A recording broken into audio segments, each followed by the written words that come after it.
சட்டம் ஒழுங்குன்னு ஒண்ணு இருக்கிறதாவே தெரியல. அதுக்கெல்லாம் இந்த கரப்ஷன் கபடதாரிகள் கவர்மெண்ட் தான் காரணம். இந்த நிலைமை மாறணும். அதுக்கு இருக்கிற ஒரே வழி, இங்க உண்மையான மக்களாட்சி மலரணும். அது வரணும்னா இவங்கள மாத்தணும்.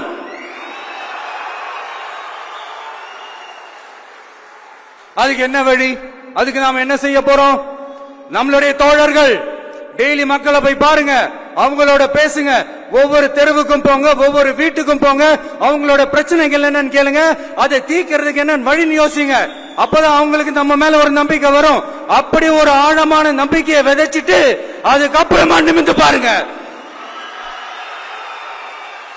ஒவ்வொரு வீட்டோட உச்சிலையும் தமிழக வெற்றி கழகத்தோட இரட்டை போர் யானை வாகை மலர் கொடி தானா பறக்கும், தானா பறக்கும்.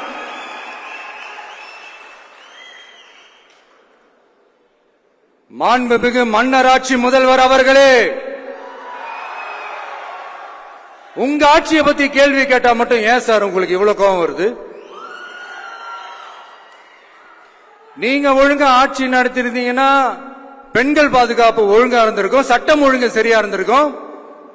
பச்சை பிள்ளைங்க, படிக்கிற பிள்ளைங்க, சின்ன பொண்ணுங்க, வீட்டுல இருக்கிற பொண்ணுங்க, வேலைக்கு போற பொண்ணுங்கன்னு இவங்க எல்லாருக்கும் நடக்கிற கொடுமைகளை சொல்ல முடியல சார்.